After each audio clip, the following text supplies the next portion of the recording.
parece que non cambia social que vivimos. Vaya, cerca de é unha marca. Hai moitos territorios, non vou dicir que non son un problema, que eu creo que é bastante tempo para falar de moitos. Para nós, Ribeira Sacra está íntimamente relacionada e interacciona totalmente co territorio histórico do Camiño de Inverno.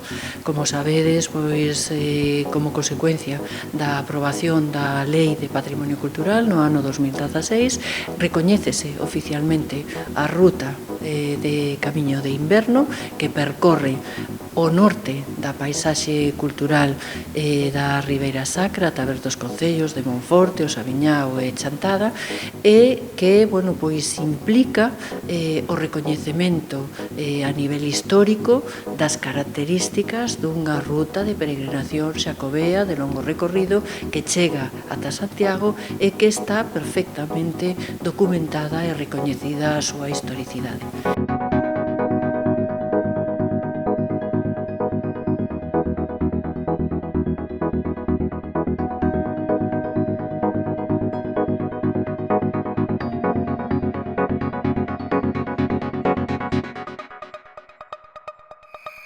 Temos unha traza que está, bueno, pois nestes momentos sinalizada, pero debe de ter un decreto de delimitación, que o decreto de delimitación é o que nos vai a definir non só a traza pola que discurre o camiño, senón tamén aqueles elementos bueno, pois funcionais como os núcleos tamén os asentamentos urbanos e rurais que están no recorrido e que van a integrar o que nos denominamos o territorio histórico.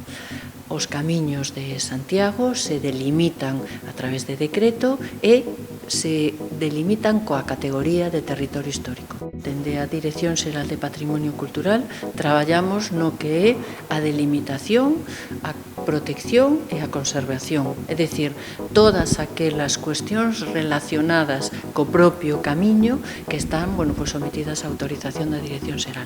Por outro lado, temos a Axencia de Turismo de Galicia, que son eles os que levan, lóxicamente, e teñen a competencia de difusión e divulgación e sinalización e mantemento.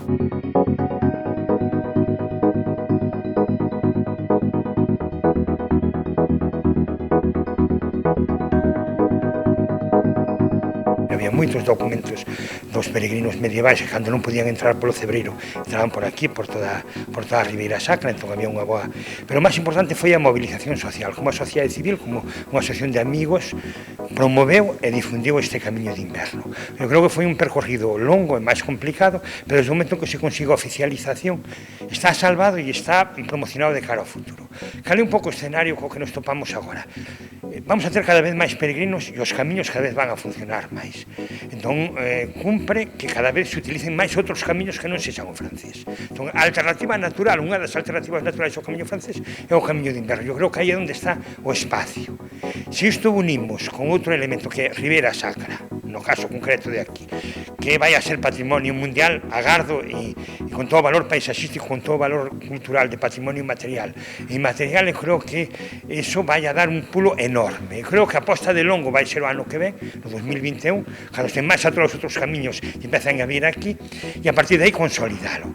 Quizás que falte, eu falaba con xente da asociación que estaba hoxe aquí, empezar a ter unha rede máis ou menos normalizada de albergues, pero isto é máis lento, é dicir, construir un albergue non é tan rápido, e iso, logo o que é a oferta gastronómica, o que é a oferta turística xa está construída, pero quizás un pouco o elemento de albergues.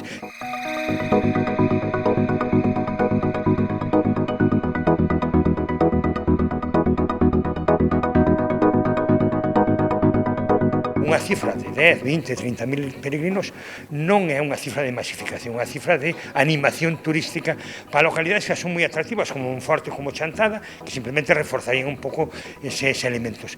Logo pensade tamén que hai unha cuestión, e é que a paisaxe é un elemento fundamental do camiño e todo o que é o consumo alimentario ou a gastronomía de quilómetro cero que aquí a tedes tamén vai a reforzar moito estes elementos.